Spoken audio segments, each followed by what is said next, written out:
मेरे साथ इस वक्त बातचीत के लिए कांग्रेस के वरिष्ठ नेता ललित जोशी मौजूद हैं। ललित जी, एक सवाल आपसे ये बन रहा है कि जिस तरीके से आपने चुनाव के प्रचार में जिस तरीके से आपने एक मुद्दा उठाया था कि हल्द्वानी में नजूल की जो भूमि है और दूसरी तमाम जो ज़मीनें हैं जिनका निस्तारण लंबे समय से नहीं हो पाया, आज भी लोग भटक रहे हैं, उनकी फाइलें शासन में दौड़ रही हैं लेकिन उनका निस्तारण नहीं हो पाया।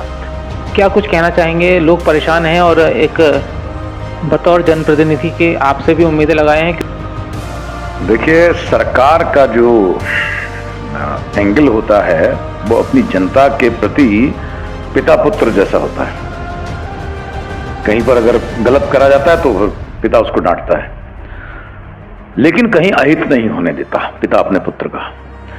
हल्द्वानी के अंदर अगर आप देखेंगे कि दमुआ ढूंगा, आप आजकल देख रहे हैं चौपला चौराहे पे जो है वो न्याय विभाग को जमीन दे दी गई, लोग वहां आंदोलनरत हैं। और दमुआ ढूंगा का तो मसला ऐसा है कि सालों से जो लोग जो है इस उम्मीद में बैठे हैं कि मसला हल हो। ठीक वैसे ही आप जगदम्बा नगर, मेरा पड़ोस है जगदम्बा नगर, वहां आप देख लीजिए, सुभाष नगर आप देख लीजिए, हीरा नगर देख लीजिए, काला ढूंगी देख लीजिए, आपकी काला ढूंगी बेल्ट और लामा चौड़ा काला ढूंगी, मैं विधानसभा की बात कर रहा हूं, वहां अगर आप देख लें हर जगह पर ये जमीन के मुद्दे विद्यमान हैं और लोग जो है तलवार सी लटकी हुई लोगों को यार कभी मसले सॉल्व हो। कहीं कहीं पर तो किसी के पास खाली रहने खाने को एक जमीन है, वो भी उस पर भी तलवार लटकी हुई है।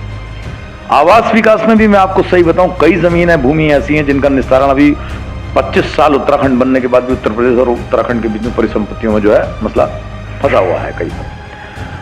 आज मैं एक बात ये पूछना चाहता हूं कि सरकारें, अभी दमुआ ढूंगा का जो मसला हो रहा है, गोलापार का जो मैं कई जगह मसला हो रहा है, मुझे भी पता चला कि वो और किसी विभाग को किसी की जमीन दे दी जा रही जो सालों से बैठा है, सालों से जमीन में बैठा है, उसको पट्टा दिया गया है या फिर किसी और वर्ग में वो जमीन दी गई है। कब तक इसका निस्तारण नहीं होगा? सर, अमला तो चले जाता है, पूरा पुलिस और फोर्स लेकर कर 2 मिनट में जो है नेस्तनाबूद कर देता है। अरे भाई, इनका हल करो। एक व्यक्ति बैठा है अपने बच्चे की फीस देने के लिए, एडमिशन हो गया, बच्चा क्लास में पढ़ रहा है, आप फीस ले नहीं रहे हो और अचानक उसे आधी 6 महीने के बाद उसको भगा दे रहे हो कि आप एग्जाम नहीं दे सकते। इस तरह की परिस्थिति हो गई है। इन सब चीजों से इनका निस्तारण होना चाहिए। नागरिक एक कमेटी बननी चाहिए। मैंने इलेक्शंस में कहा था, दोबारा बोल रहा हूं, एक कमेटी बननी चाहिए। सरकार के साथ इन चीजों का निस्तारण होना चाहिए। और निस्तारण नहीं होगा तो इस तरह से जो है रोज केस बैठे रहेंगे। जब सरकार की मर्जी आ रही तब किसी के घर में सालों पड़ी हुई जमीन पे जो है क्या नाम कहते हैं, आप बोर्ड लगा दे रहे हैं। एक क्वेश्चन और पूछ रहा हूं, आप देख लीजिएगा, मेरी बात गलत नहीं होगी। कई जगह पर अधिकारियों ने कलम से सालों पहले सही जमीन को गलत शो कर दिया। इसका जिम्मेदार कौन है? ऐसा कई जगह सुभाष नगर में हुआ, गुरु नानकपुरा में हुआ।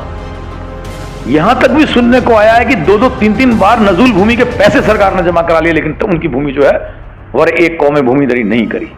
इसका जिम्मेदार कौन है?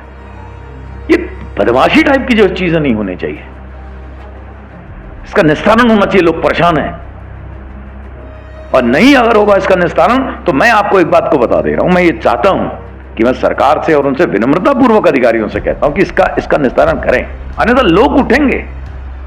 सरकार को शौक है अगर आंदोलनों को इस तरह से दबाने का तो सरकार करे, लेकिन मेरा तो सुझाव है कि सरकार को तत्काल इस पर फैसला लेना चाहिए। मेरा व्यक्तिगत रूप से सुझाव है।